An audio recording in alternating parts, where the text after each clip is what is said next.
Y si lo único que se interpone entre tú y la vida que sueñas es tu propia mente, este audiolibro es tu mapa para romper los límites mentales, reconfigurar tu realidad y despertar un crecimiento imparable. Tu yo futuro te está llamando. ¿Responderás? Introducción. Hay un momento, a menudo sutil, a menudo silencioso, en que algo dentro de ti comienza a anhelar más, no más en el sentido material, no el tipo de más que grita pidiendo atención o validación, sino un más profundo y rico, un saber que te susurra entre el ruido de tus días, durante la quietud de las mañanas o en el inquieto silencio de tus noches. Es un saber que dices, esto no es todo lo que soy, es un anhelo no solo de cambio, sino de transformación, una atracción hacia el crecimiento tan real que casi se siente como un duelo. Si alguna vez te has sentado solo y te has preguntado por qué tu progreso se siente estancado a pesar de todo tu esfuerzo, si has cuestionado en silencio si estás destinado a algo más grande y simplemente no sabes cómo desbloquearlo, este audiolibro fue hecho para ti. Este viaje no se trata de arreglar lo que está roto, porque no estás roto. Se trata de recordar lo que ha sido enterrado, olvidado o condicionado fuera de ti, y de reconstruir tu mentalidad de una manera que se alinee con tu máximo potencial. Bienvenido a Cambia tu mentalidad, cambia tu vida, la psicología del crecimiento. Antes de sumergirnos en este viaje, si estás listo para despertar tu poder interior, asegúrate de suscribirte a nuestro canal, la Biblioteca de la Sabiduría, y activa las notificaciones para no perderte esta transformación. Esto no es solo otra pieza motivacional para animarte durante unos días antes de que vuelvas a caer en viejos patrones. Esto es un proceso, un espejo, un profundo viaje guiado por el alma hacia la mecánica interna de cómo pensamos, por qué nos estancamos y qué se necesita realmente para crecer. No en la superficie, sino en el nivel que realmente sostiene el cambio. Vas a entrar en un espacio de claridad, honestidad y autoconciencia radical. No solo vas a entender la ciencia del cambio, vas a sentirla, respirarla y vivirla. Este audiolibro se basa en una verdad fundamental: la vida que quieres está esperando al otro lado de la mentalidad en la que aún no has entrado. Todo lo que deseas, tu paz, tu poder, tu propósito existe justo más allá de los límites de la identidad que te han condicionado a creer que eres tú. Y en este espacio, vamos a abrir esa identidad de par en par y a reconstruirla con intención. Al final de este audiolibro, no serás la misma persona que lo empezó. Eso no es palabrería de marketing, es una promesa. Si te comprometes, ¿por qué? Esta experiencia no es pasiva, no se trata de consumir contenido, se trata de participar en un cambio interno real. A través de este viaje, aprenderás cómo se formaron tus creencias subconscientes, cómo han dirigido tu vida sin que te dieras cuenta y cómo reconfigurarlas para el empoderamiento. Entenderás la base neurológica de los hábitos, la resistencia, el autosabotaje y los bloqueos emocionales, y, lo que es más importante, cómo superarlos con claridad y compasión. Dejarás de tratar tus detonantes como defectos y empezarás a verlos como portales. Aprenderás a autorregularte emocionalmente en lugar de caer en espirales, y comenzarás a reconstruir tu narrativa interna, la que te cuentas a ti mismo cuando nadie está cerca, en algo que finalmente apoye la vida que quieres crear. Para aprovechar al máximo esta experiencia, necesitas saber una cosa: cómo escuchas importa. La transformación no proviene de escuchar mientras estás distraído, de buscar rápidamente la siguiente gran idea o de apresurarte a través de los capítulos como si fuera una lista de tareas. Este es un espacio sagrado para reducir la velocidad, para sentir, para conectar contigo mismo a un nivel que la vida cotidiana rara vez permite. Eso significa darte permiso para hacer una pausa cuando algo te impacte, reflexionar cuando una idea resuene, escribir cuando una verdad salga a la superficie. Hay momentos en este audiolibro diseñados exactamente para eso: pausas, ejercicios de respiración, ejercicios cortos, sugerencias para escribir en un diario. Por favor, no te los saltes. El crecimiento no vive en la información, vive en la integración.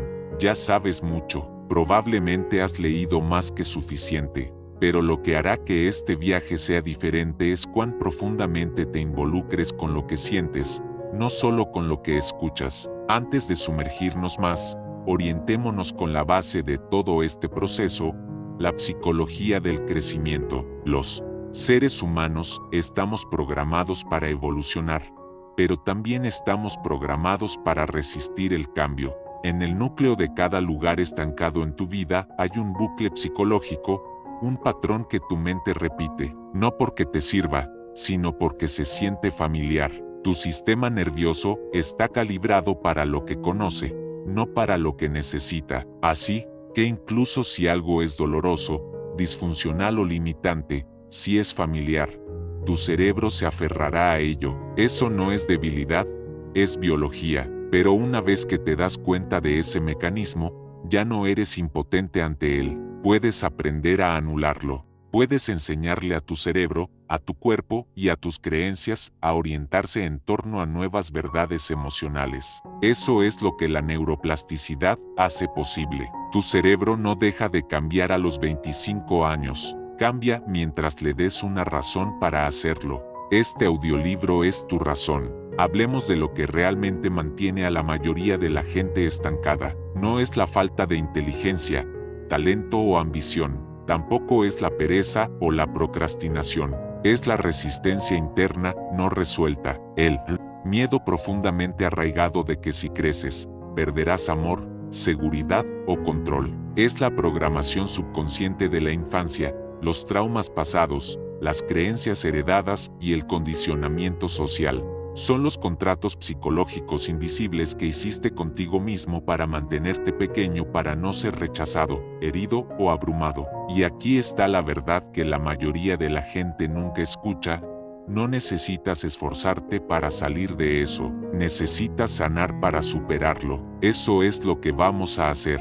Vamos a ir por debajo de la superficie del rendimiento, más allá de los trucos de productividad, y hacia la verdadera infraestructura emocional del crecimiento, porque la verdadera transformación no se trata de convertirte en otra persona, se trata de convertirte plenamente en ti mismo, sin disculpas y con intención. Cada capítulo de este audiolibro está diseñado para llevarte más profundo en las capas de tu propia psicología. Exploraremos la autoconciencia, la formación de la identidad, los sistemas de creencias, la regulación emocional, la respuesta al trauma, los patrones de comportamiento, la toma de decisiones, la formación de hábitos, la dinámica de las relaciones y el poder personal. No solo aprenderás cómo cambiar, aprenderás por qué aún no lo has hecho. Y esa es la pieza más importante. Cuando entiendes las raíces emocionales de tu resistencia, cuando dejas de demonizar tus mecanismos de defensa y comienzas a decodificarlos, todo comienza a cambiar. Dejas de forzar el cambio desde un lugar de vergüenza y comienzas a invitar al crecimiento desde un lugar de claridad profunda y amorosa. Así es como creas una vida que no solo se ve bien por fuera, sino que se siente bien por dentro. Hay algo poderoso en escuchar palabras que te recuerdan quién eres debajo de todo el ruido. A medida que avanzas en este audiolibro, escucharás cosas que removerán algo en ti, viejas verdades que has olvidado, nuevas verdades que nunca has escuchado y verdades sagradas que siempre has sabido en el fondo, pero en las que nunca has confiado plenamente. Deja que esas palabras entren, deja que respiren en tu sistema nervioso, deja que interrumpan tus patrones, porque a veces, el cambio más pequeño en la perspectiva puede crear el mayor cambio de dirección. Un pensamiento puede cambiar tu día, una creencia puede cambiar tu vida, una decisión de inclinarse hacia el crecimiento, incluso cuando es incómodo, puede alterar todo tu camino. Este viaje es una invitación a tomar esa decisión una y otra vez, con coraje, suavidad y presencia. Y si en algún momento te sientes abrumado, dudoso o asustado, está bien. En realidad, es una señal de que estás en el camino correcto. El crecimiento se siente desconocido porque lo es. Te estás moviendo hacia una versión de ti mismo que aún no existe. Y eso siempre se sentirá un poco inestable. Pero no estás solo. Estaré aquí contigo, voz a voz, capítulo por capítulo, guiándote a través del terreno mental de la transformación. No tienes que ser perfecto, no tienes que saber exactamente a dónde vas. Solo tienes que estar dispuesto a comenzar. Así que si estás listo, no para una solución rápida, sino para un cambio real, entonces comencemos. No con presión, no con rendimiento, sino con presencia. Este es el comienzo de algo honesto, algo poderoso, algo profunda y hermosamente tuyo. Bienvenido al viaje de recordar, reclamar y reconstruir la relación más importante que jamás tendrás, la que tienes con tu propia mente. Capítulo 1. Comprendiendo la mentalidad. Hay momentos en la vida que se sienten como terremotos silenciosos, cambios sutiles, casi imperceptibles, que lo cambian todo. Puede que no los notes de inmediato, pero sus efectos resuenan a través de tus días, tus decisiones, tu dirección. Puedes tropezar con ellos mientras conduces solo en silencio, durante una noche de insomnio llena de reflexión, o mientras escuchas una historia que inesperadamente abre algo en ti. Quizás este momento, aquí y ahora, sea uno de esos. Porque si has llegado a este libro con incluso la más pequeña chispa de curiosidad, el más mínimo susurro de que tu vida podría verse diferente, sentirse más plena o extenderse más allá de lo que lo hace hoy, entonces ya has comenzado a cambiar. Y aquí está la verdad que la mayoría de la gente nunca escucha con suficiente claridad. El poder de remodelar tu realidad no comienza con una acción dramática, una revisión de vida o un golpe de genialidad repentino. Comienza silenciosamente, internamente, con la fuerza más subestimada pero transformadora que posees, tu mentalidad. Tu mentalidad no es una palabra de moda motivacional. No se trata de pensamiento positivo o de recitar citas inspiradoras frente al espejo cada mañana. En su esencia, tu mentalidad es el plano interno que determina cómo interpretas las experiencias, respondes a los desafíos, percibes el fracaso y crees en el crecimiento. Es la lente a través de la cual ves tu mundo y a ti mismo, y como cualquier lente, puede estar sucia o clara, estrecha o ancha, estancada o en evolución. Y lo más importante, no está cableada, no está tallada en piedra. Tu mentalidad es fluida, moldeable, un ecosistema interno que tú, y solo tú, puedes elegir cultivar. Comprender la naturaleza de la mentalidad es el primer paso para cambiarla, y para entenderla, debemos explorar dos marcos psicológicos fundamentales: la mentalidad fija y la mentalidad de crecimiento. Los términos mentalidad fija y de crecimiento fueron popularizados por la doctora Carol Dweck, una psicóloga de Stanford, cuya investigación cambió la forma en que entendemos la motivación, el aprendizaje y el éxito. Pero estos no son solo conceptos académicos, aparecen en tu vida cotidiana con más frecuencia de lo que piensas. Una mentalidad fija, en pocas palabras, es la creencia de que tus rasgos, tu inteligencia, talentos, personalidad o capacidad para crecer son esencialmente estáticos. Las personas con mentalidades fijas creen que o lo tienes o no lo tienes. Si luchan con una tarea, lo ven como una prueba de insuficiencia. Si fracasan, se sienten expuestos. A menudo evitan los desafíos, se resisten a la retroalimentación y se refugian en zonas de confort, porque cualquier cosa que no sea un éxito instantáneo se percibe como una amenaza para su valía. Y como el fracaso se siente final, a menudo se conforman, convenciéndose de que ciertas puertas nunca estuvieron destinadas a abrirse para ellos en primer lugar. En contraste, una mentalidad de crecimiento es la creencia de que tus habilidades pueden desarrollarse a través del esfuerzo, el aprendizaje y la resiliencia. Una persona con una mentalidad de crecimiento no niega las dificultades ni pretende que todo es posible con un optimismo ciego. En cambio, abordan los desafíos como oportunidades, entienden que el fracaso no es un veredicto, sino un maestro. Buscan retroalimentación no porque se sienta bien, sino porque los agudiza. Y lo más importante, separan su identidad de su rendimiento. Saben que quienes son hoy no es el límite de quienes pueden llegar a ser. La diferencia entre estas dos mentalidades puede parecer filosófica, pero en la práctica, las implicaciones son enormes. Moldean cómo criamos a nuestros hijos, lideramos, amamos, aprendemos, tomamos riesgos y nos recuperamos del fracaso. Tu mentalidad no solo afecta tus resultados, define tu viaje. Es importante hacer una pausa aquí y desmontar una idea errónea común. Nadie tiene una mentalidad puramente fija o puramente de crecimiento. Estas mentalidades no son etiquetas permanentes, sino patrones, hábitos mentales que aparecen en diferentes contextos. Puedes tener una mentalidad de crecimiento sobre las relaciones, creyendo que pueden evolucionar con esfuerzo y comunicación, pero una mentalidad fija sobre el dinero, convencido de que tu situación financiera no puede mejorar.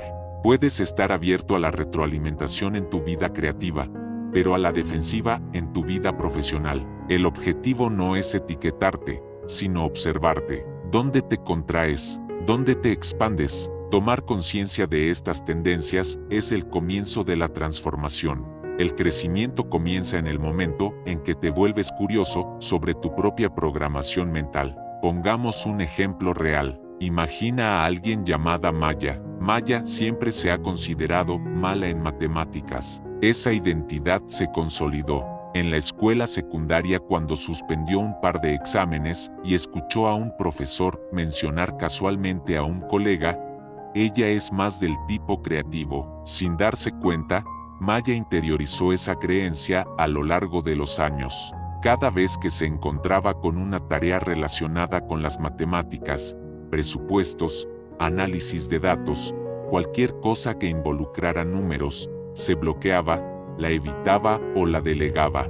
Esa creencia afectó su confianza, redujo sus oportunidades laborales e incluso impactó su autoestima, no porque le faltara la capacidad de mejorar, sino porque ya había decidido que era imposible. Su mentalidad fija construyó un muro alrededor de esa parte de su potencial y cerró la puerta. Ahora imagina que Maya descubre el concepto de la mentalidad de crecimiento por primera vez. Considera que su identidad de mala en matemáticas no es una sentencia de por vida, sino una historia, una que se ha estado contando a sí misma durante años. Comienza a explorar el tema en formas pequeñas y manejables, tal vez usando una aplicación para practicar o viendo tutoriales que enmarcan el aprendizaje como un proceso, no como una actuación. Con el tiempo, comete errores, lucha, pero no se retira. Con cada pequeño avance, la vieja narrativa afloja su control. No se transforma mágicamente de la noche a la mañana, pero está creciendo. Y como su mentalidad ha cambiado, también lo ha hecho su realidad. Esta no es solo la historia de Maya, es la tuya. En algún lugar de tu vida, hay una creencia que has confundido con la verdad, una historia que has aceptado como inmutable. Podría ser sobre tu inteligencia, tus relaciones, tu carrera, tu valía, tu capacidad para sanar. Puede que ni siquiera seas consciente de ello. Así de poderosas y sutiles pueden ser las mentalidades fijas. Se disfrazan de hechos, pero los hechos son universales, las creencias son personales, y las creencias pueden reprogramarse. El primer paso es identificar dónde viven. Para hacerlo, pregunta, ¿en qué área de mi vida me siento más estancado, frustrado o derrotado? ¿Qué patrones se repiten allí? ¿Qué suposiciones tengo sobre mí mismo en ese espacio? Y, lo más revelador de todo, ¿qué creo que es posible para mí en esa área? Las respuestas te dirán más de lo que esperas. Nuestras mentalidades no aparecen de la nada, se moldean con el tiempo a través de la experiencia, por la familia, la cultura, la educación, el trauma y la repetición. A menudo, heredamos nuestras mentalidades de nuestro entorno sin darnos cuenta. Un niño criado por padres perfeccionistas Puede absorber el mensaje de que los errores son inaceptables, lo que lleva al miedo al fracaso y a una dependencia excesiva de la validación externa. Alguien que crece en un entorno donde se burlan de la vulnerabilidad puede desarrollar una mentalidad que asocie la apertura con la debilidad. Estas primeras impresiones se convierten en vías neuronales, modos de pensamiento predeterminados, que se repiten hasta que son desafiados. Pero el desafío no surge de forma natural. Debe elegirse, y esa elección comienza con la conciencia. La neurociencia ahora respalda lo que los filósofos y maestros espirituales han dicho durante siglos. Podemos cambiar nuestras mentes. Literalmente, el cerebro no es fijo, es plástico, adaptable, reconfigurándose a través de pensamientos, acciones y experiencias repetidas. Esto significa que cuanto más practiques el pensamiento orientado al crecimiento, más natural se volverá. Es como fortalecer un músculo. Al principio se siente antinatural, incluso puede sentirse falso, pero con un uso constante, se convierte en parte de tu reflejo cognitivo. El desafío es que la mayoría de la gente nunca se da el tiempo o el espacio suficiente para hacer el cambio. Meten el pie en el cambio, esperan resultados instantáneos y se retiran a la primera señal de incomodidad. Pero el crecimiento no se supone que se sienta seguro, se supone que se sienta diferente. Así es como sabes que lo estás haciendo bien. Volvamos a ti ahora mismo. Quiero que consideres un momento específico, reciente o lejano, en el que te rendiste en algo porque se sentía demasiado difícil, demasiado ajeno o demasiado. Ahora pregúntate, ¿fue la tarea lo que te derrotó? ¿O tu creencia sobre tu capacidad para superarla? ¿Era realmente tu límite? ¿O una barrera mental que aún no sabías cómo cruzar? Y si lo único que necesita cambiar no es el mundo que te rodea, sino la forma en que ves tu lugar en él, ese cambio por sí solo puede crear un efecto dominó que toque cada rincón de tu vida. Porque una vez que dejas de ver la lucha como una prueba de insuficiencia y comienzas a verla como parte del camino, obtienes acceso a una nueva dimensión de autoconfianza. Un cambio de mentalidad no se trata de pretender que todo está bien,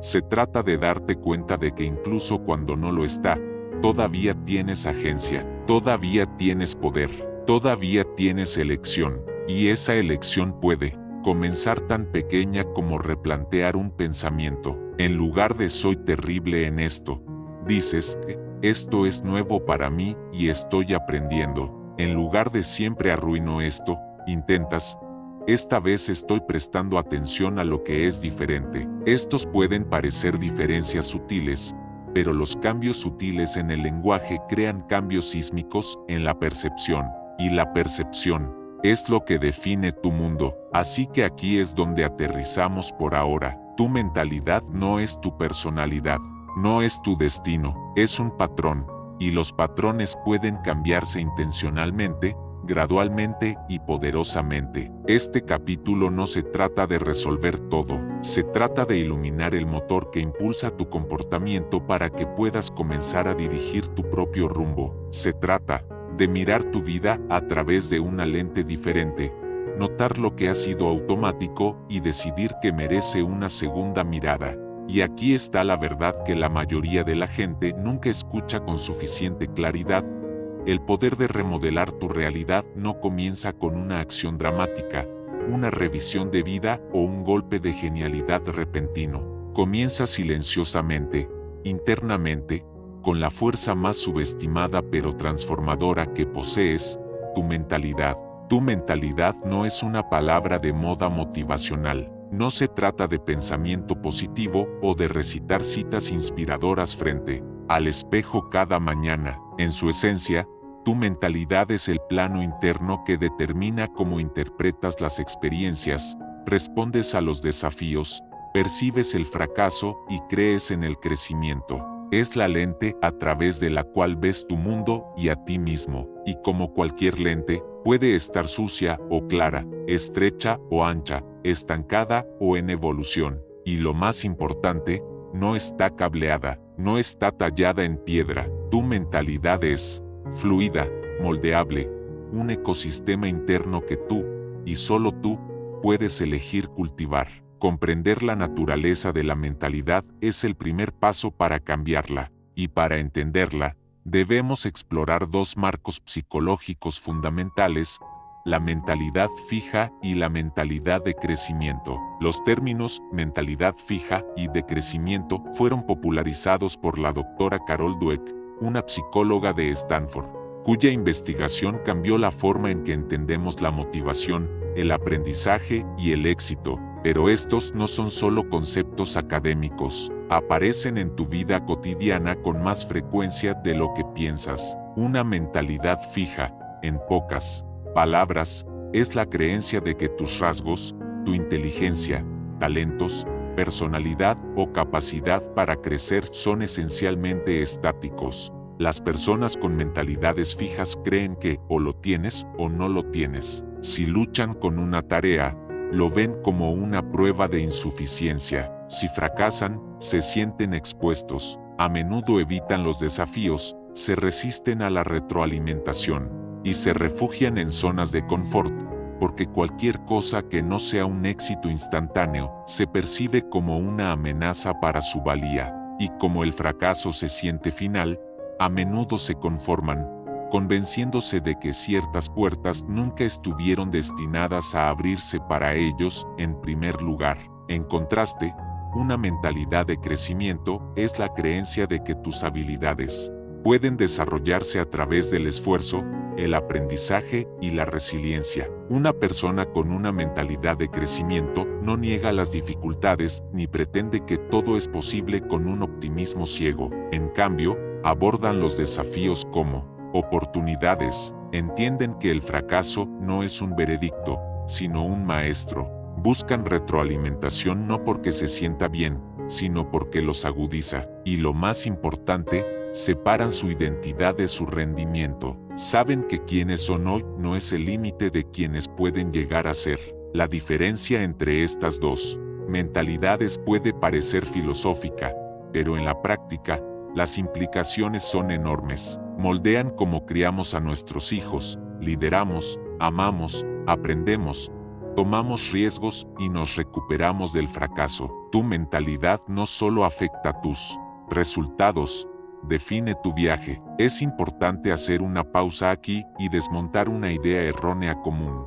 Nadie tiene una mentalidad puramente fija o puramente de crecimiento. Estas mentalidades no son etiquetas permanentes, sino patrones, hábitos mentales que aparecen en diferentes contextos. Puedes tener una mentalidad de crecimiento sobre las relaciones, creyendo que pueden evolucionar con esfuerzo y comunicación, pero una mentalidad fija sobre el dinero, convencido de que tu situación financiera no puede mejorar.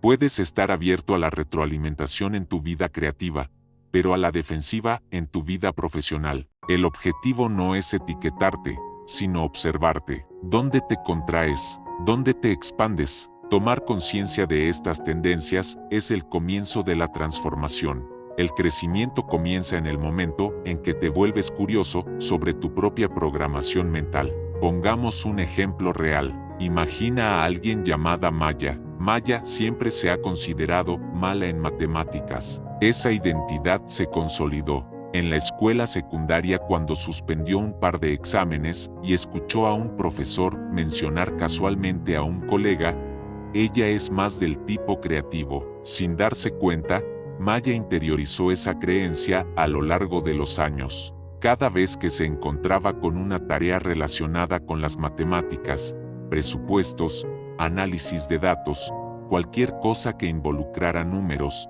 se bloqueaba, la evitaba o la delegaba. Esa creencia afectó su confianza, redujo sus oportunidades laborales e incluso impactó su autoestima, no porque le faltara la capacidad de mejorar, sino porque ya había decidido que era imposible. Su mentalidad fija construyó un muro alrededor de esa parte de su potencial y cerró la puerta. Ahora imagina que Maya descubre el concepto de la mentalidad de crecimiento por primera vez. Considera que su identidad de mala en matemáticas no es una sentencia de por vida, sino una historia, una que se ha estado contando a sí misma durante años. Comienza a explorar el tema en formas pequeñas y manejables, tal vez usando una aplicación para practicar o viendo tutoriales que enmarcan el aprendizaje como un proceso, no como una actuación. Con el tiempo, comete errores, lucha, pero no se retira. Con cada pequeño avance, la vieja narrativa afloja su control. No se transforma mágicamente de la noche a la mañana, pero está creciendo. Y como su mentalidad ha cambiado, también lo ha hecho su realidad. Esta no es solo la historia de Maya, es la tuya. En algún lugar de tu vida, hay una creencia que has confundido con la verdad, una historia que has aceptado como inmutable. Podría ser sobre tu inteligencia, tus relaciones, tu carrera, tu valía, tu capacidad para sanar.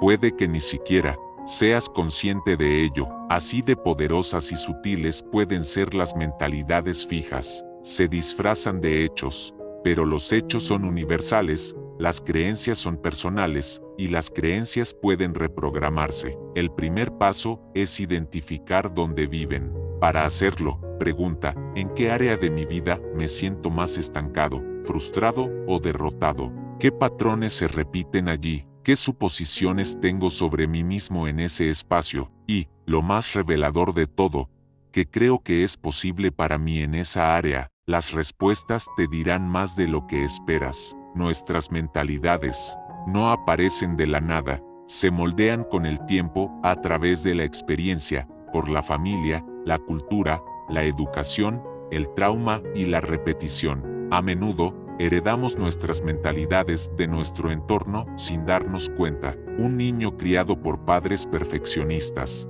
puede absorber el mensaje de que los errores son inaceptables, lo que lleva al miedo al fracaso y a una dependencia excesiva de la validación externa. Alguien que crece en un entorno donde se burlan de la vulnerabilidad puede desarrollar una mentalidad que asocie la apertura con la debilidad. Estas primeras impresiones se convierten en vías neuronales, modos de pensamiento predeterminados, que se repiten hasta que son desafiados. Pero el desafío no surge de forma natural.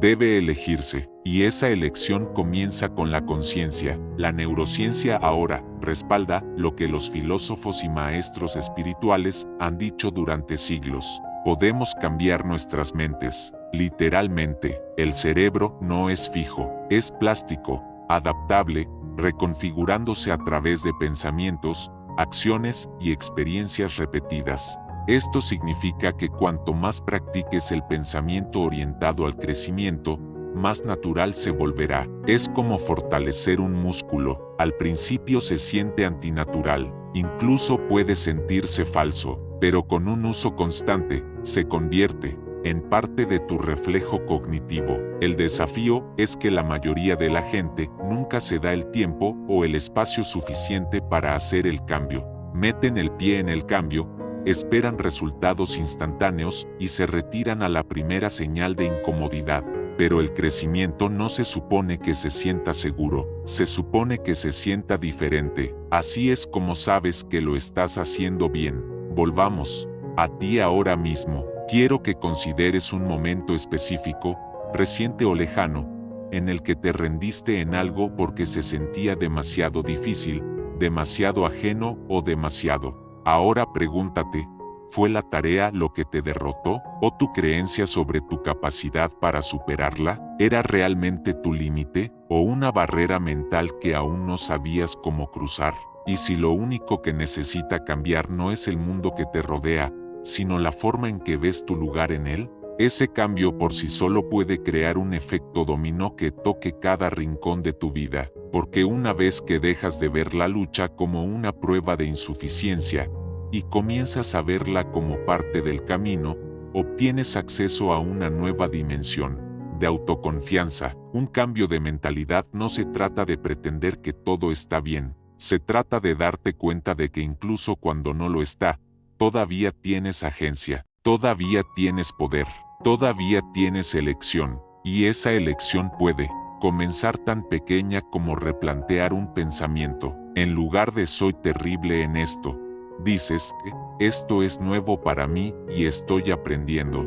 En lugar de siempre arruino esto, intentas, esta vez estoy prestando atención a lo que es diferente. Estos pueden parecer diferencias sutiles, pero los cambios sutiles en el lenguaje crean cambios sísmicos en la percepción, y la percepción es lo que define tu mundo. Así que aquí es donde aterrizamos por ahora. Tu mentalidad no es tu personalidad, no es tu destino, es un patrón, y los patrones pueden cambiarse intencionalmente, gradualmente y poderosamente. Este capítulo no se trata de resolver todo, se trata de iluminar el motor que impulsa tu comportamiento para que puedas comenzar a dirigir tu propio rumbo. Se trata de mirar tu vida a través de una lente diferente, notar lo que ha sido automático y decidir que merece una segunda mirada. Porque cuando comienzas a cuestionar las creencias que te sostienen, comienzas a reclamar la vida que te está esperando. El cambio no comienza en la acción, comienza en el pensamiento, y los cambios más profundos comienzan con la tranquila comprensión de que tal vez, solo tal vez, eres capaz de más de lo que te has permitido creer. Capítulo 2. La formación de sistemas de creencias. Los arquitectos invisibles de tu realidad. Todos caminamos con historias en la cabeza, historias sobre quiénes somos, de qué somos capaces, que nos permitirá o no el mundo, pero la mayoría de nosotros nunca nos detenemos a cuestionar de dónde vienen esas historias. Las aceptamos como verdad porque se tejieron en nuestros pensamientos tan temprano, tan sutilmente, que rara vez nos damos cuenta de que están ahí. Son como el papel tapiz en el dormitorio de la infancia. Crecimos rodeados de ellas, y ahora se han vuelto tan familiares que ya ni siquiera las vemos. Pero moldean todo, cada decisión que tomas, cada miedo que tienes, cada sueño que reprimes o persigues, cada relación que mantienes o dejas. Todo se filtra a través de la lente de tu sistema de creencias, y si vamos a cambiar tu mente y cambiar tu vida, tenemos que volver al principio. Tenemos que entender quién plantó esas creencias, cómo crecieron y por qué han sido tan difíciles de arrancar. Permíteme ser claro, los sistemas de creencias no son solo ideas espirituales o filosóficas, son marcos mentales, narrativas profundamente arraigadas que llevamos sobre nosotros mismos, los demás y el mundo en general. Se forman temprano, a menudo antes de que hayamos desarrollado la capacidad de analizar críticamente o cuestionar lo que estamos absorbiendo. Para cuando tenemos 7 años, nuestra mente subconsciente ya ha absorbido la mayoría de los mensajes centrales que darán forma a nuestra autoimagen y visión del mundo durante las próximas décadas. Piensa en eso, antes de que siquiera tuviéramos voz en quienes queríamos ser. Las palabras, el tono, la energía y las limitaciones de otra persona ya habían comenzado a escribir nuestro diálogo interno. Eso no significa que estemos condenados a vivir según esos primeros guiones para siempre, pero sí significa que si queremos reescribir nuestras vidas, tenemos que descubrir de dónde vinieron los borradores antiguos. Nuestros sistemas de creencias no solo se enseñan, se modelan.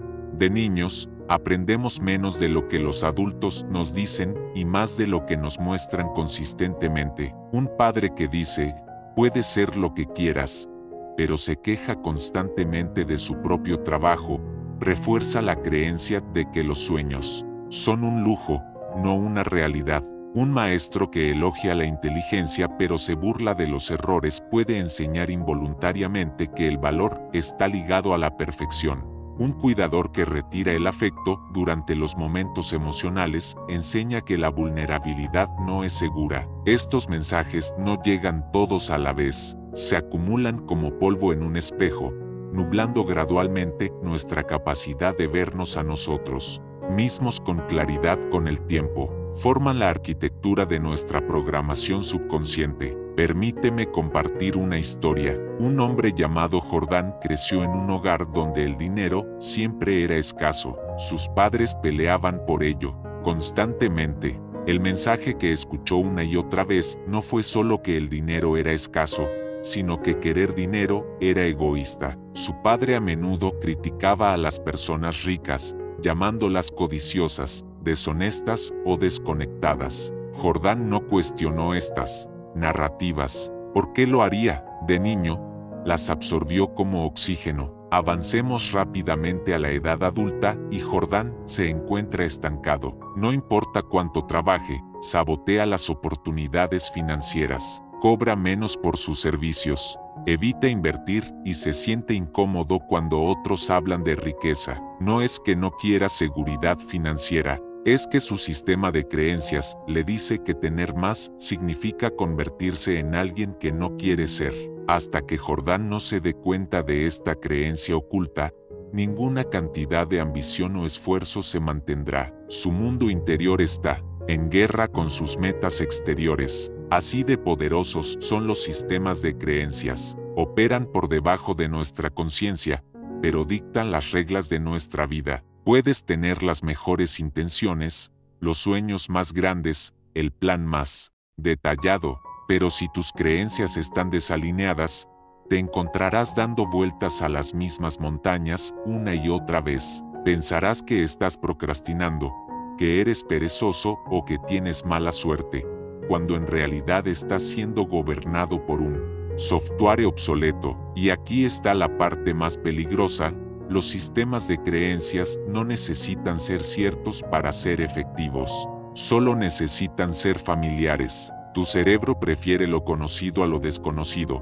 incluso si lo conocido es doloroso o limitante. Por eso, la gente se queda en relaciones tóxicas, trabajos que odian, hábitos que los agotan. La familiaridad crea una falsa sensación de seguridad, pero la seguridad no es lo mismo que la libertad, y la familiaridad no es lo mismo que la verdad. Para cambiar tus sistemas de creencias, primero debes tomar conciencia de ellos. Eso comienza con la curiosidad, no con la crítica. Pregúntate, ¿cuáles son los patrones recurrentes en mi vida? ¿Dónde me siento estancado sin importar lo que intente? ¿Qué emociones surgen cuando imagino tener más éxito, más amor, más libertad? A menudo, la respuesta no está en la superficie, está enterrada en las respuestas emocionales que has aprendido a normalizar. Por ejemplo, si el pensamiento de éxito trae ansiedad, puede estar ligado a una vieja creencia de que el éxito equivale a presión o pérdida de libertad.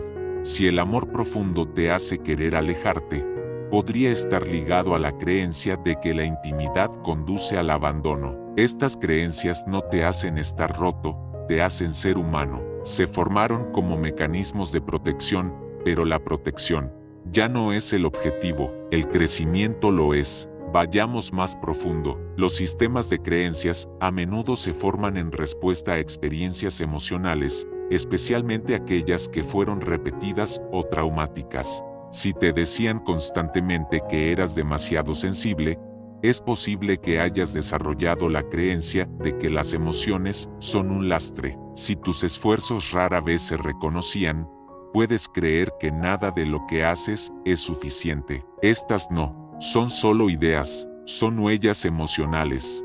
Viven en tu sistema nervioso. Por eso no puedes simplemente pensar para salir de ellas. Tienes que sentir para superarlas. Tienes que ser honesto sobre los momentos que te moldearon, las palabras que te hirieron, los silencios que gritaron, las expectativas que absorbiste como mandamientos. Esto no se trata de culpar a los demás, se trata de reclamar la narrativa, porque lo que te hicieron puede no haber sido tu culpa, pero sanarlo es tu responsabilidad. Quizás te preguntes si los sistemas de creencias están tan arraigados, ¿cómo empezamos a cambiarlos? El primer paso es la conciencia. No puedes cambiar lo que no ves. El segundo paso es decir la verdad. Una vez que hayas identificado una vieja creencia, desafíala. ¿Quién me dio esta creencia? ¿Qué evidencia he reunido para apoyarla? Y, lo que es más importante, ¿esta creencia todavía me sirve? A veces, solo iluminar una creencia es suficiente para aflojar su control, pero a menudo necesitarás reemplazarla activamente por algo nuevo, algo verdadero. Esto requiere repetición, compromiso emocional y tiempo, pero recuerda, las creencias no se formaron en un día, se instalaron a través de años de repetición. No necesitas apresurar el proceso, solo necesitas comenzar. quiero invitarte a crear lo que llamo un inventario de creencias. Elige un área de tu vida donde sientas resistencia, relaciones, salud, dinero, confianza, y escribe cada creencia que tengas en ese dominio. No filtres ni juzgues, solo déjala salir.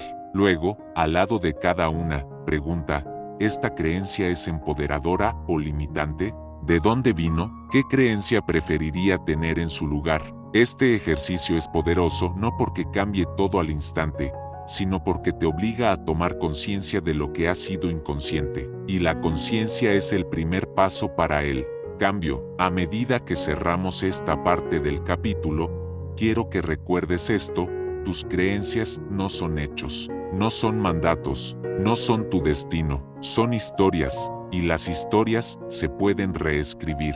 Se te permite superarlas, se te permite cuestionarlas, se te permite construir una nueva base interna, ladrillo por ladrillo, palabra por palabra, creencia por creencia, y no tienes que hacerlo perfectamente, solo tienes que hacerlo intencionalmente, porque cada vez que eliges una nueva creencia, por pequeña que sea, le estás diciendo a tu mente, a tu cuerpo y a tu vida: estoy listo para algo diferente, estoy listo para algo más. Capítulo 3.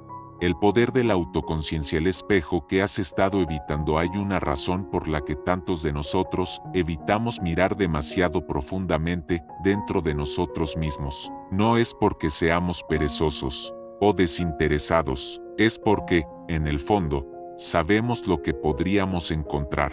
Tememos descubrir algo que no podamos dejar de ver, los errores que no hemos asumido, las verdades que hemos enterrado, los sueños que hemos postergado, los hábitos que hemos dejado sin control. Tememos darnos cuenta de que la vida que estamos viviendo es más pequeña que la que somos capaces de crear. Y, sin embargo, paradójicamente, ese miedo es precisamente lo que nos impide cambiar. Nos convence de mantenernos ocupados, distraídos, reactivos. Nos dice que estamos demasiado cansados, demasiado abrumados, demasiado tarde en el juego para hacer una pausa y reflexionar. Pero aquí está la verdad: sin autoconciencia, el crecimiento real es imposible. Puedes leer todos los libros de autoayuda, escuchar todos los podcasts, inscribirte en todos los cursos y seguir dando vueltas en círculos si no has hecho el trabajo valiente y necesario de conocerte a ti mismo. La autoconciencia no es un lujo, es la base de la transformación. Es el espejo que no miente y la llave que lo desbloquea todo. Empecemos por lo que realmente es la autoconciencia y lo que no es. No se trata de analizarte obsesivamente, de desmenuzar cada movimiento o de vivir en tu cabeza. La verdadera autoconciencia es más profunda, más tranquila y más compasiva. Es la capacidad de presenciar tus pensamientos, emociones, comportamientos y patrones sin ser engullido por ellos. Es ser capaz de nombrar lo que sientes, entender de dónde vino y elegir cómo responder en lugar de reaccionar en piloto automático. Se trata de convertirte en un participante activo en tu propio mundo interno, no solo en un observador pasivo arrastrado por él. La mayoría de la gente cree que es autoconsciente porque conoce sus rasgos de personalidad o ha hecho algo de terapia. Pero la verdadera autoconciencia va más allá de la perspicacia intelectual. No se trata de lo que sabes, se trata de lo que notas, especialmente en los momentos que te desafían o te provocan. Es notar cuando te cierras en una conversación. Es captar la opresión en tu pecho antes de gritarle a alguien. Es reconocer que lo que estás juzgando en otra persona es en realidad un espejo de algo no resuelto en ti. Piensa en la autoconciencia como la alfabetización emocional. Así como tuviste que aprender a leer y escribir, tienes que aprender a entender y navegar tu mundo interior. Y así como la alfabetización abre tu capacidad para aprender, comunicarte y expandirte, la autoconciencia abre tu capacidad para crecer, conectar y evolucionar. Te da acceso a las capas más profundas debajo de tus acciones. Sin ella, solo estás gestionando los síntomas, persiguiendo nuevos hábitos, metas o soluciones sin abordar la causa raíz. Pero cuando cultivas la autoconciencia, comienzas a ver la mecánica real de tu vida. Entiendes por qué sigues atrayendo al mismo tipo de personas, por qué te pones a la defensiva durante la retroalimentación, por qué saboteas el éxito justo antes de alcanzarlo. Ves cómo tu pasado está moldeando tu presente, y una vez que lo ves, finalmente puedes cambiarlo. Pero aquí está el problema: la autoconciencia requiere reducir la velocidad. Y reducir la velocidad es difícil en un mundo que recompensa la velocidad, la distracción y la producción constante. La mayoría de nosotros estamos tan sobreestimulados que ni siquiera nos damos cuenta de lo desconectados que nos hemos vuelto de nuestro propio mundo interior. Nos despertamos y revisamos nuestros teléfonos antes incluso de habernos registrado con nosotros mismos. Ahogamos la incomodidad en el desplazamiento, la comida, el ruido o el trabajo. Confundimos el estar ocupado con el propósito y la reactividad con la pasión. Pero la verdadera autoconciencia nos pide que hagamos una pausa, que nos sentemos en silencio, que escuchemos. Y eso puede ser incómodo, especialmente si no estás acostumbrado a estar a solas con tus pensamientos. Pero la incomodidad no es un peligro, son datos. Te está diciendo que necesita atención. Cuando dejas de adormecerte o de pasar de largo, la incomodidad se convierte en un mapa, no en algo que evitar, sino en algo que explorar. Permíteme contarte una historia. Había una mujer llamada Elena que tenía mucho éxito en el exterior. Inteligente, motivada, constantemente logrando, pero por dentro, se sentía entumecida e inquieta. No importaba cuánto lograra, siempre había este bajo zumbido de insatisfacción. No podía explicarlo, así que siguió presionando, pensando que el siguiente hito lo arreglaría, pero no lo hizo. Un día, después de otro logro que se sintió vacío, se derrumbó, se tomó un descanso, se desconectó y comenzó a escribir un diario. Al principio fue incómodo, no sabía qué escribir, pero a medida que continuaba, algo se abrió, comenzó a notar cosas, la forma en que se apresuraba a través de sus días sin respirar, como su autoestima estaba enredada en la productividad, como no se había preguntado realmente qué quería en años. Comenzó a ver el costo de su desconexión, y esa conciencia lo cambió todo, no de una vez, pero plantó una semilla. Comenzó a elegir de manera diferente, no perfectamente, sino intencionalmente. Ese es el poder de la autoconciencia. No garantiza una transformación instantánea, pero rompe el hechizo, interrumpe el piloto automático y vuelve a poner el volante en tus manos. Crea una brecha entre el estímulo y la respuesta, un espacio donde la elección se vuelve posible, y en ese espacio, te conviertes de nuevo en el autor, no solo en el actor. Pero aquí está lo que la mayoría de la gente pasa por alto: la autoconciencia. No se trata solo de la reflexión interna, también se trata de la retroalimentación externa. Todos tenemos puntos ciegos, formas en que nos presentamos que no podemos ver porque estamos demasiado cerca de ellas. Por eso, la autoconciencia también requiere humildad. Significa estar dispuesto a preguntar: ¿cómo me experimentan los demás? No para buscar validación, sino para ganar perspectiva. Significa aprender a separar tu intención de tu impacto. Puedes pensar que estás siendo honesto, pero otros te experimentan como duro. Puedes pensar que estás ayudando, pero otros se sienten controlados. Eso no te hace malo, te hace humano. Pero hasta que no te abras a la retroalimentación, seguirás repitiendo los mismos patrones, pensando que te están malinterpretando, cuando en realidad solo estás siendo inconsciente. La autoconciencia también implica honestidad emocional. A la mayoría de nosotros se nos ha condicionado a suprimir o ignorar ciertas emociones, especialmente las llamadas negativas: ira, celos, culpa, tristeza. Estas son emociones que se nos enseña a evitar o esconder, pero las emociones no están mal. Son mensajeros, son energía que se mueve a través del cuerpo tratando de decirte algo. Cuando las niegas o las pasas por alto, pierdes el acceso a información crítica. Por ejemplo, La ira a menudo señala un límite que se ha cruzado. Los celos pueden revelar un deseo que no has reconocido. La culpa podría señalar un valor que has violado, o uno que nunca fue tuyo para empezar. La autoconciencia significa sentir curiosidad por estas emociones en lugar de avergonzarlas. Significa preguntar, ¿qué está tratando de enseñarme este sentimiento? En lugar de apresurarse a deshacerse de él. Y cuando haces eso, las emociones se convierten en aliadas, no en enemigas, te guían de vuelta a tu verdad. Ahora, desarrollar la autoconciencia no es un evento único, es una práctica, y como cualquier práctica, requiere consistencia. Empieza poco a poco, crea momentos en tu día en los que hagas una pausa y te registres. Cuando te sientas provocado, pregunta, ¿qué estoy sintiendo realmente? Cuando estés reaccionando, pregunta, ¿qué parte de mí se siente amenazada en este momento? Cuando estés evitando algo, pregunta, ¿a qué tengo miedo de enfrentarme? Estas preguntas no necesitan respuestas perfectas, solo necesitan ser honestas,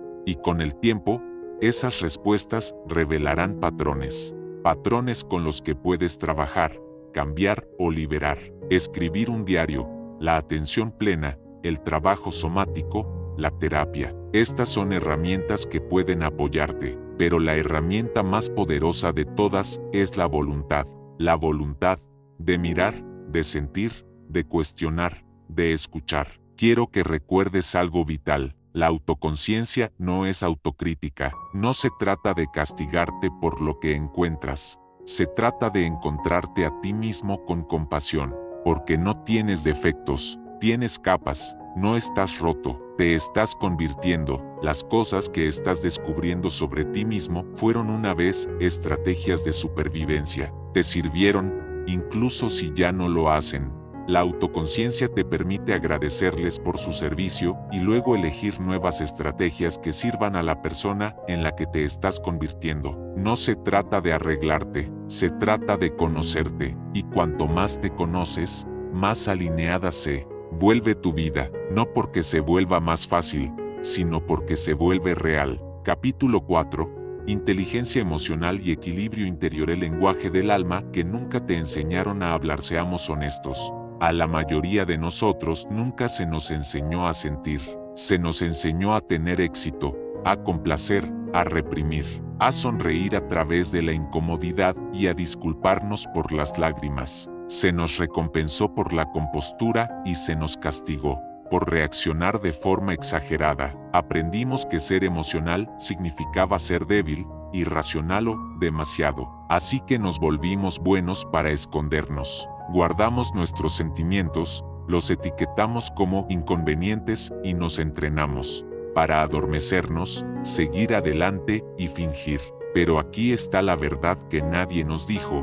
Las emociones no son el enemigo, son mensajeros, son las señales más puras de nuestro mundo interior, que nos guían hacia lo que importa, lo que duele, lo que necesita curación y lo que merece ser honrado. La inteligencia emocional no se trata de volverse insensible, se trata de volverse emocionalmente fluido, de aprender a entender, regular y expresar tu mundo interior de una manera que sirva a tu crecimiento en lugar de sabotearlo. Verás, las emociones no son problemas que hay que resolver, son señales que hay que reconocer. Así como el dolor físico te permite saber que algo en tu cuerpo necesita atención, el malestar emocional señala que algo dentro necesita cuidado. Pero si te criaste en un entorno donde las emociones eran ignoradas, desestimadas o utilizadas como armas, es probable que hayas desarrollado mecanismos de afrontamiento poco saludables. Tal vez te convertiste en el pacificador, reprimiendo tus sentimientos para evitar conflictos. Tal vez te volviste hiperindependiente, creyendo que nadie podía manejar tu verdad. Tal vez convertiste tu ira hacia adentro y la llamaste vergüenza, o adormeciste tu tristeza y la llamaste fuerza. Estas adaptaciones te ayudaron a sobrevivir, pero también te desconectaron de ti mismo. La inteligencia emocional te invita a reconectar, no solo intelectualmente, sino somáticamente, espiritualmente y relacionalmente. Te pide que te sientes con lo que sientes sin juzgar y que permitas que te enseñe en lugar de aterrorizarte. Pero primero, aclaremos qué significa realmente la inteligencia emocional. Popularizada por el psicólogo Daniel Goleman, la inteligencia emocional, a menudo llamada coeficiente emocional, se refiere a la capacidad de reconocer, comprender, gestionar e influir en las emociones, tanto las propias como las de los demás. A diferencia del sí, que mide la capacidad cognitiva, el se mide la habilidad emocional. Incluye la autoconciencia, saber lo que sientes, la autorregulación, gestionar tus respuestas emocionales, la motivación, usar las emociones para impulsar, en lugar de bloquear el progreso, la empatía, reconocer las emociones en los demás y las habilidades sociales, navegar las relaciones con conciencia emocional. Las personas con un alto C no son emocionalmente perfectas, son emocionalmente presentes, no reprimen ni explotan, procesan, hacen una pausa, responden en lugar de reaccionar, y esa capacidad crea un efecto dominó en cada área de la vida, desde cómo lideras y amas hasta cómo crías a tus hijos, te asocias y persigues tus metas. Hablemos de la supresión emocional por un momento, porque la mayoría de la gente no se da cuenta de cuánto les cuesta. Cuando ignoras crónicamente tus emociones, no solo pierdes el contacto con tu mundo interior, pierdes tu capacidad de conexión, creatividad y claridad. Las emociones no desaparecen cuando las reprimes, mutan. La ira reprimida se convierte en amargura. La tristeza no sentida se convierte en entumecimiento. El miedo ignorado se convierte en ansiedad. Estas emociones reprimidas se acumulan como presión en una botella y eventualmente encuentran su salida a través del estrés crónico, la irritabilidad, el agotamiento, la depresión o el autosabotaje.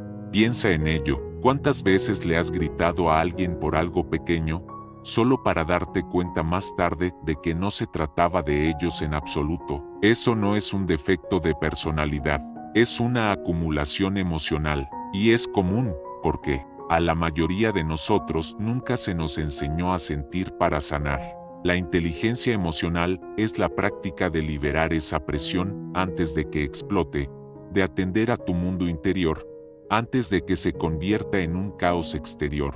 Una herramienta poderosa para desarrollar la inteligencia emocional es la práctica de nombrar tus emociones con precisión. Esto puede sonar simple, pero es una de las habilidades más transformadoras que puedes desarrollar. La neurociencia muestra que cuando nombramos lo que sentimos, siento agobio, siento decepción, me siento indigno, reducimos la carga emocional y aumentamos nuestra capacidad para procesarla. ¿Por qué? Porque el lenguaje activa la corteza prefrontal, la parte del cerebro responsable del razonamiento y la reflexión. Esto crea una distancia entre tú y la emoción, permitiéndote interactuar con ella en lugar de ser consumido por ella.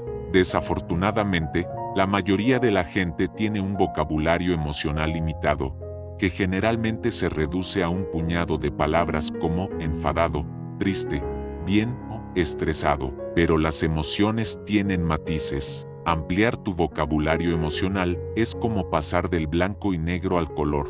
Te permite entender mejor lo que realmente está sucediendo debajo de la superficie, y esa comprensión se convierte en la puerta de entrada a la curación.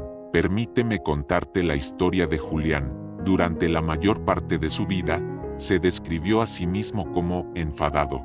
Decía cosas como, tengo mal genio o simplemente exploto a veces. Pero a través de la terapia y de escribir un diario, comenzó a profundizar. Se dio cuenta de que debajo de la ira había una mezcla de traición, dolor y miedo, sentimientos que había estado cargando desde la infancia. Cuando su padre se fue y nadie le explicó por qué, la ira se había convertido en una máscara, protegiéndolo de las emociones más vulnerables que había debajo. Pero una vez que nombró esas verdades más profundas, algo cambió. Dejó de reaccionar y comenzó a reflexionar. Aprendió a decir, me siento abandonado o me siento irrespetado. Y de repente, sus relaciones mejoraron. No porque la ira desapareciera, sino porque finalmente entendió de dónde venía. Esto es inteligencia emocional en acción. Es el coraje de mirar debajo de la superficie y decir la verdad de lo que encuentras. Otro pilar de la inteligencia emocional es la regulación, no la supresión, sino la respuesta intencional. La regulación emocional no significa que nunca te sientas provocado, significa que sabes cómo responder cuando lo estás. Es la capacidad de hacer una pausa entre el impulso y la acción, de respirar a través del impulso de atacar o cerrarse, de reconocer cuando tu sistema nervioso está activado y ofrecerle cuidado en lugar de caos. Esto requiere autoconciencia, sí, pero también práctica. Técnicas como la respiración profunda, los ejercicios de anclaje o simplemente tomar una pausa consciente antes de responder pueden cambiar drásticamente tu experiencia emocional. No se trata de ser estoico o distante, se trata de convertirte en la calma dentro de tu propia tormenta, de aprender a calmar tu estado interno para no causar un daño innecesario externamente. Y luego está la empatía, a menudo mal entendida como simplemente ser amable o comprensivo. La verdadera empatía es la capacidad de sentir con alguien, de ponerse en su experiencia emocional sin perder tu centro. No se trata de arreglar o rescatar, se trata de ser testigo. La empatía nos conecta, desarma la defensa y construye confianza. Pero aquí está la clave: no puedes ofrecer una empatía genuina a los demás si no la has practicado contigo mismo. Por eso, la autocompasión está en el núcleo de la inteligencia emocional. Cuando aprendes a dar espacio a tus propias emociones, sin juzgarlas, cuando puedes decir, está bien que me sienta así, construyes la resiliencia interna necesaria para hacer lo mismo por los demás. Dejas de proyectar tu dolor y comienzas a compartir tu presencia. No olvidemos el papel del equilibrio interior. Si bien la inteligencia emocional te ayuda a navegar los altibajos, el equilibrio interior te ayuda a mantenerte anclado en medio de ellos.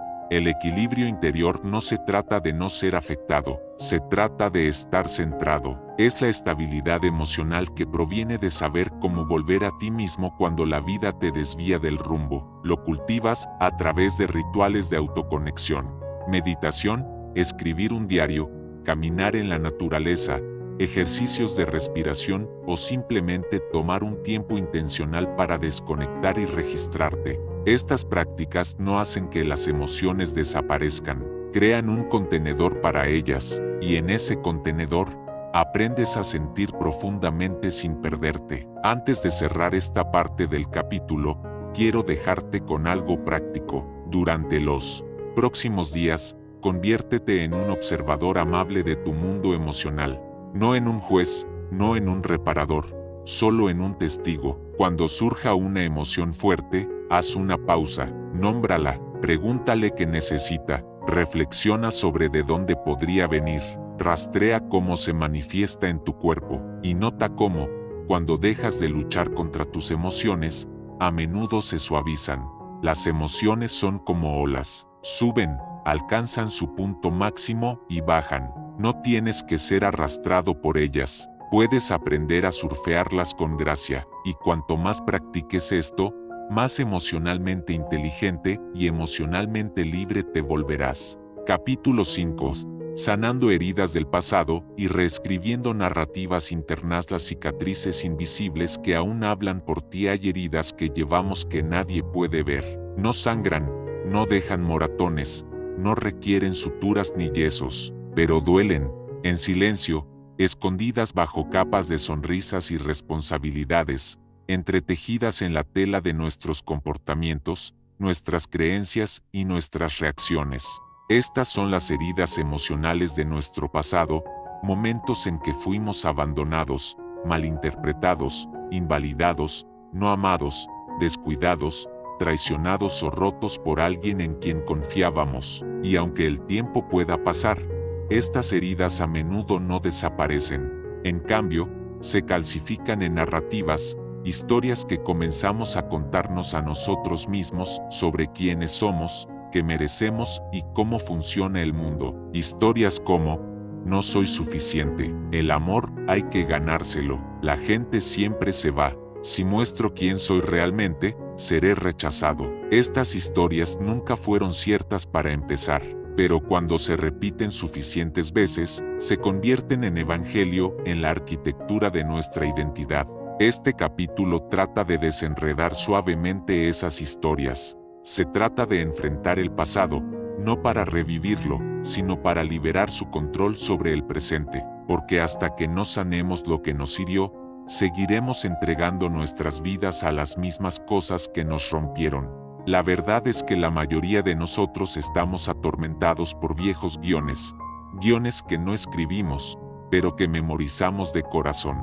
Nos los entregaron en la infancia, forjados en momentos en que nuestro sistema nervioso registró un patrón. Cuando lloro, nadie viene. Cuando expreso una necesidad, es demasiado. Cuando intento brillar, me hacen sentir pequeño. Nuestros yos más jóvenes no estaban equipados para racionalizar estos momentos. Estaban diseñados para sobrevivirlos. Así que desarrollamos estrategias adaptativas para mantenernos a salvo. Nos convertimos en perfeccionistas para ganar aprobación, en complacientes para evitar el rechazo, en superdotados para sentirnos dignos o en emocionalmente insensibles para evitar el dolor.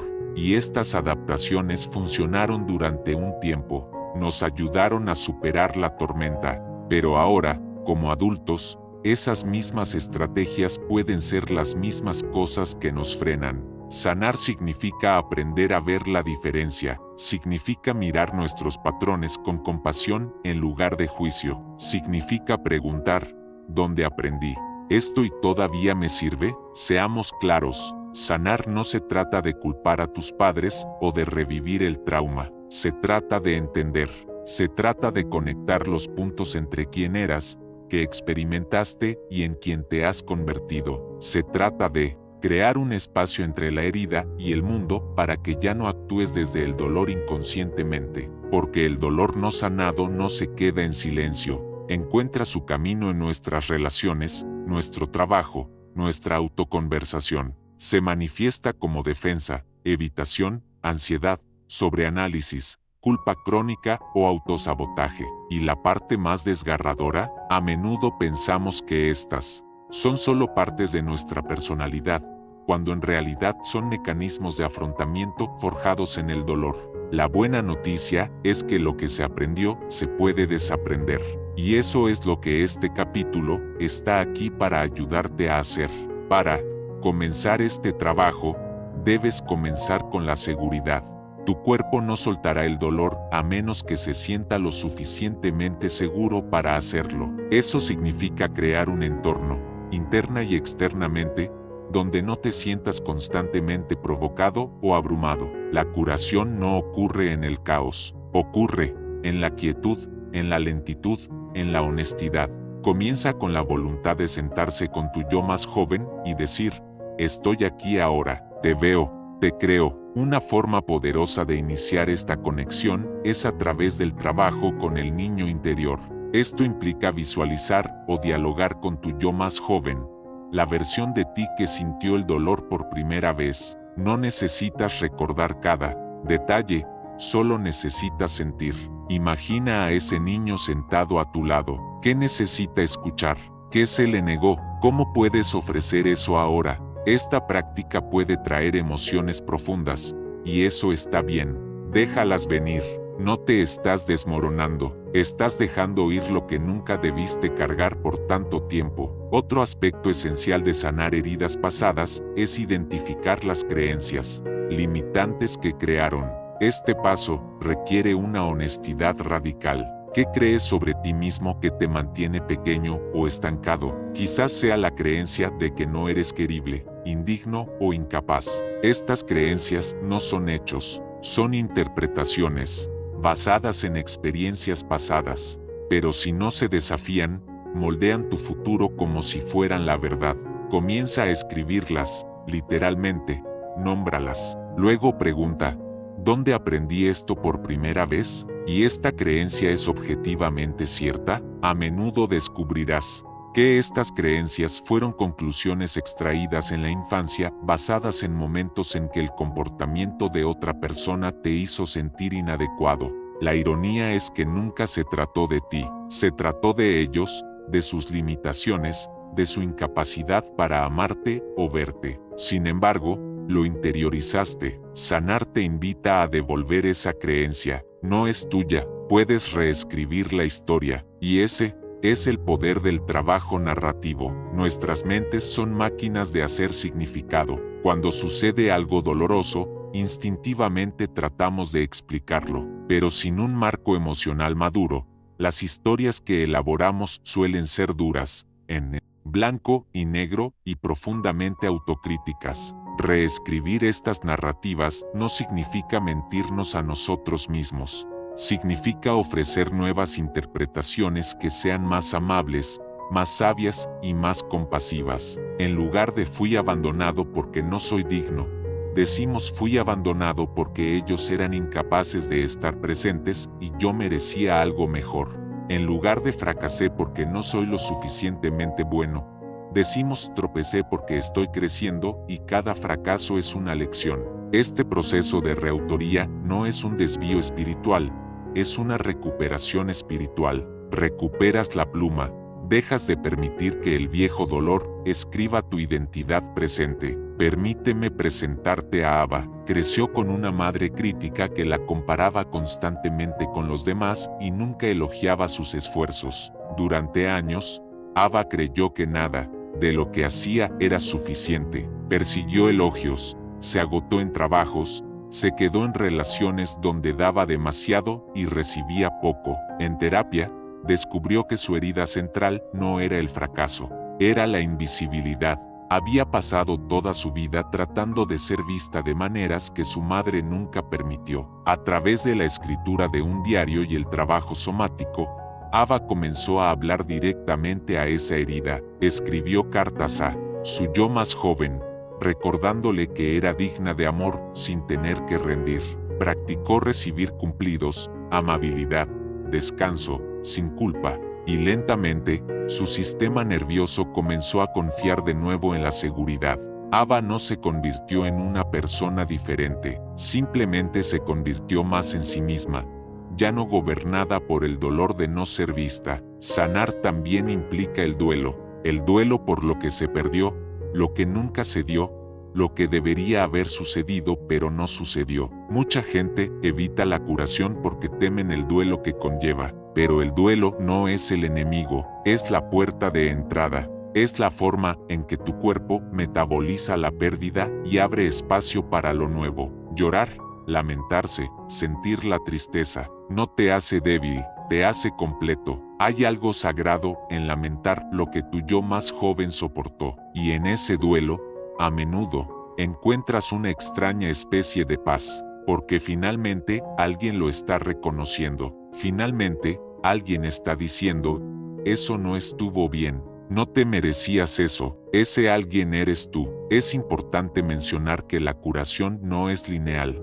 Puedes sentir que has resuelto algo, solo para que resurja más tarde. Eso no significa que hayas fallado, significa que otra capa está lista para ser presenciada. La curación es cíclica, como pelar una cebolla. Cada capa que liberas te acerca a tu yo central, y con cada ciclo, desarrollas más herramientas, más conciencia, más autoconfianza. Comienzas a reconocer los desencadenantes no como amenazas, sino como invitaciones. Dejas de huir de la incomodidad y comienzas a aprender de ella. Ese es el cambio de sobrevivir a tu pasado a aprender de él, de ser definido por tu dolor a ser refinado a través de él. En esta parte de tu viaje, te animo a que te acerques a ti mismo con una compasión implacable. No estás roto, te estás convirtiendo, no es demasiado tarde, estás justo a tiempo. El dolor que llevas no es un reflejo de tu valor,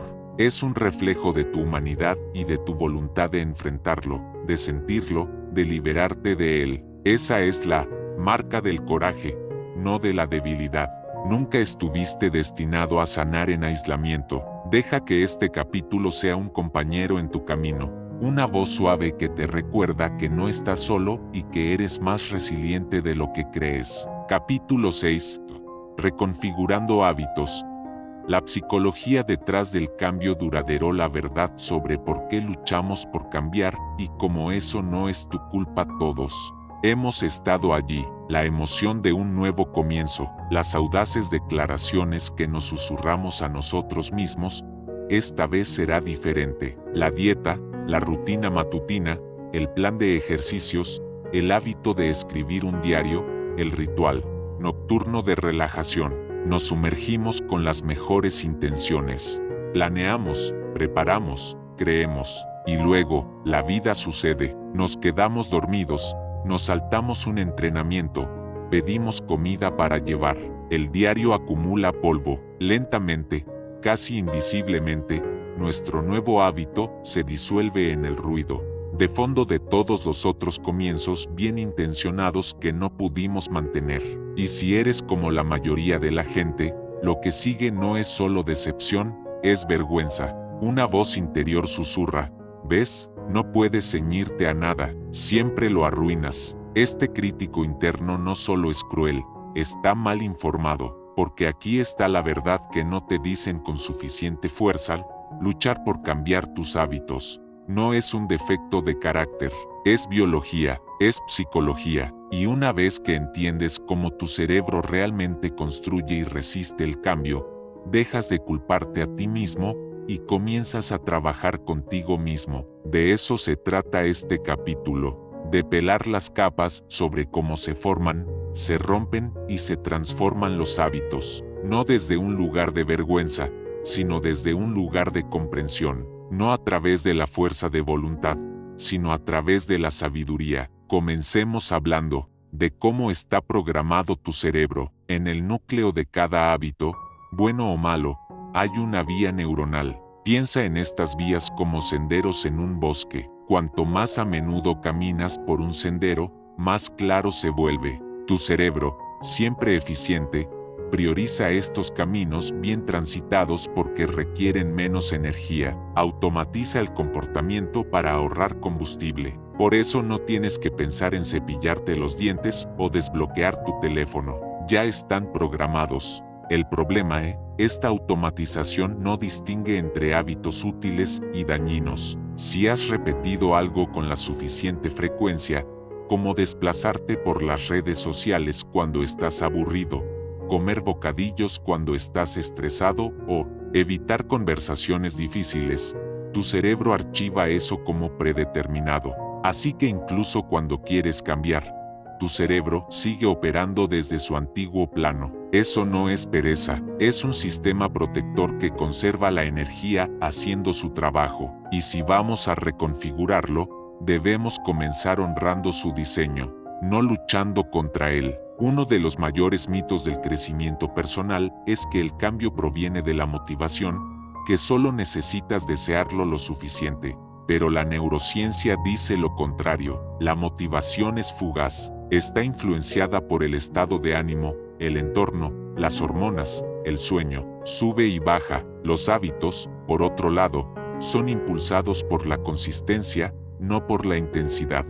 James Clear, autor de Hábitos Atómicos, lo dice de manera simple: no te elevas al nivel de tus metas, caes al nivel de tus sistemas. El cambio real y sostenible proviene de la construcción de un sistema que apoye la nueva identidad que estás tratando de encarnar. No una revisión grandiosa y radical, sino cambios pequeños y consistentes que tu cerebro pueda repetir con la suficiente frecuencia como para arraigarlos. Pero incluso antes de construir nuevos hábitos, tenemos que abordar el porqué detrás de ellos. Muchos de nosotros intentamos adoptar hábitos sin entender la necesidad emocional a la que están vinculados. ¿Por qué quieres despertarte temprano? ¿Por qué quieres dejar de desplazarte por las redes sociales por la noche? ¿Qué estás tratando de sentir realmente? ¿Empoderado? ¿En paz? ¿Amado? ¿Visto? Los hábitos rara vez se tratan del comportamiento, se tratan del estado emocional que ese comportamiento promete. Si no lo tenemos claro, nos preparamos para perseguir rituales sin satisfacción. Por eso, Escribir en un diario por qué quieres cambiar. No solo que quieres cambiar, es esencial. Cuando aprovechas la verdad emocional, tu cerebro tiene una razón más profunda para mantenerse comprometido. Hablemos también de los desencadenantes, esas señales aparentemente pequeñas, que ponen en marcha todo un bucle de comportamiento. Según el científico del comportamiento B.J. Fogg, cada hábito está anclado a un desencadenante, seguido de una acción y luego una recompensa. Comprender tus desencadenantes es crucial porque si no sabes que activa tus viejos hábitos, no puedes interrumpir el patrón. ¿Es el bajón de las 3 de la tarde lo que lleva al azúcar? ¿La soledad por la noche lo que lleva a las redes sociales? ¿El agobio lo que lleva a la procrastinación? Toma conciencia de esos momentos. No tienes que arreglarlos de inmediato, pero al observarlos con curiosidad, no con juicio, comienzas a reclamar la elección. Ese micro momento entre el desencadenante y la acción es donde vive la transformación, y aquí es donde la mayoría de los esfuerzos de cambio de hábitos se tuercen. Intentamos cambiar demasiado rápido. Al cerebro no le gustan los cambios drásticos, los percibe como amenazas. Así que cuando revisas tu dieta, tu horario, tu sueño y tu tiempo de pantalla todo a la vez, tu sistema nervioso entra en pánico. Entras en modo de supervivencia, y en modo de supervivencia, el cerebro recurre a la familiaridad, no al crecimiento. Por eso, el cambio duradero a menudo parece aburrido. Se construye en incrementos pequeños, casi poco atractivos. Un vaso de agua, un minuto de meditación, una página de un libro. Estos no son actos triviales, son señales de confianza. Cada pequeña victoria le dice a tu cerebro, oye, es seguro probar algo nuevo. Con el tiempo, estos microcambios crean macro resultados. Ahora exploremos la idea del cambio basado en la identidad. Esta es la pieza que falta en la mayoría de los sistemas de hábitos. En lugar de centrarte en lo que quieres hacer, céntrate en quién quieres llegar a ser. Por ejemplo, en lugar de decir, quiero correr 3 veces por semana, di, me estoy convirtiendo en alguien que valora el movimiento. Este sutil cambio reconfigura tu autoimagen, que es el verdadero motor detrás del comportamiento sostenido. Actuamos en alineación con quienes creemos que somos. Si todavía crees que eres malo para la consistencia, sabotearás subconscientemente cualquier cosa que demuestre lo contrario. Pero si comienzas a recopilar evidencia, pequeñas victorias, esfuerzo constante que apoye una nueva identidad, tus hábitos dejan de ser algo que haces y comienzan a convertirse en quien eres. Aquí es donde la autocompasión se vuelve no negociable. Te equivocarás, lo olvidarás, te saltarás días. Eso no es un fracaso, es parte del proceso de reconfiguración. Las viejas vías neuronales todavía están ahí, esperando ser elegidas de nuevo, pero cada vez que regresas, estás fortaleciendo las nuevas. Así es como construyes la resiliencia, no solo los hábitos. Y la resiliencia no se trata de no caer nunca, se trata de cuán suave y rápidamente regresas. Cuanta más compasión te muestres, más seguro se sentirá tu cerebro al probar cosas nuevas. La dureza detiene el progreso, la amabilidad lo acelera. Permíteme contarte sobre Amir. Era un padre de 38 años que luchaba con los atracones nocturnos. Cada mañana juraba ser mejor. Cada noche se encontraba en la cocina, medio consciente, medio avergonzado, comiendo hasta quedar insensible. A través del coaching, Amir se dio cuenta de que este hábito no era sobre la comida, era sobre la comodidad. Era el único momento del día en que sentía que nadie necesitaba nada de él. La comida era su escape. Una vez que nombró eso, todo cambió. No comenzó por cortar la comida, comenzó por agregar comodidad. 10 minutos para sí mismo después del trabajo, una lista de reproducción que lo anclaba, una conversación con su yo más joven a través de un diario. Los atracones no desaparecieron de la noche a la mañana, pero la necesidad de ellos se disolvió lentamente porque la herida fue vista, no silenciada. De eso se trata la verdadera transformación de hábitos. No de forzarte a una versión mejor, sino de atender suavemente las necesidades no satisfechas detrás de tus comportamientos. Cuando esas necesidades se satisfacen de maneras más saludables, los viejos hábitos comienzan a perder su control. Comienzas a cambiar no solo lo que haces, sino cómo vives. Te conviertes en alguien que escucha a su cuerpo, que respeta sus límites, que crea rituales que nutren en lugar de castigar. Dejas de perseguir el cambio y comienzas a invitarlo. En este capítulo, profundizaremos en la ciencia, los sistemas y el alma de la formación de hábitos. Aprenderás sobre los bucles de dopamina, el apilamiento de hábitos, los sistemas de recompensa y la reconfiguración neuronal. Pero, lo que es más importante, aprenderás a convertirte en tu propio aliado en el proceso, porque no necesitas otra resolución. Necesitas una relación contigo mismo que haga que el cambio sea sostenible, una donde el fracaso sea retroalimentación, no final, una donde tu yo futuro no sea una fantasía, sino un amigo al que te encuentras con cada pequeño acto de integridad. No se trata de volverse perfecto, se trata de volverse consistente, y la consistencia nace no solo de la disciplina, sino de la confianza. Confianza en ti mismo, confianza en tu proceso, confianza en que cada vez que te presentas, sin importar cuán pequeño sea el esfuerzo, estás emitiendo un voto por la persona en la que te estás convirtiendo. Esa es la psicología del cambio duradero, y está disponible para ti ahora mismo. Capítulo 7. Maestría emocional y equilibrio interior. El lenguaje del alma que nunca te enseñaron a hablar. Todos nosotros, criaturas emocionales, primero, y pensadores racionales después. A pesar de lo que el mundo nos haya hecho creer, las emociones no son debilidades que hay que superar ni ruido que hay que silenciar. Son señales vitales e intrincadas, diseñadas para ayudarnos a navegar la vida con significado y profundidad.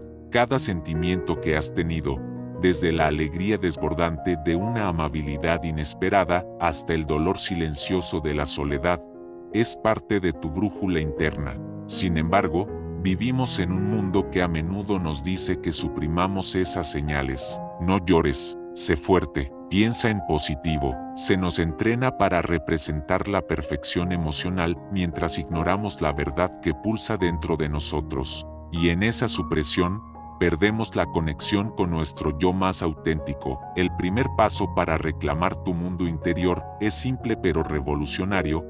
Deja de intentar controlar tus emociones. Empieza a escucharlas, realmente a escucharlas, porque las emociones, cuando se honran, se convierten en nuestras mejores maestras. Piensa en la última vez que te sentiste abrumado. Tal vez estabas ansioso por una decisión, enojado con alguien cercano o nadando silenciosamente en una tristeza que no podías explicar. En ese momento, ¿hiciste una pausa para preguntar qué estaba tratando de revelar esa emoción? ¿O la reprimiste, te distrajiste, intentaste seguir adelante antes de que el sentimiento tuviera la oportunidad de terminar de hablar? A la mayoría de nosotros se nos enseña a tratar las emociones como obstáculos, cosas que se interponen en el camino de la lógica o la productividad.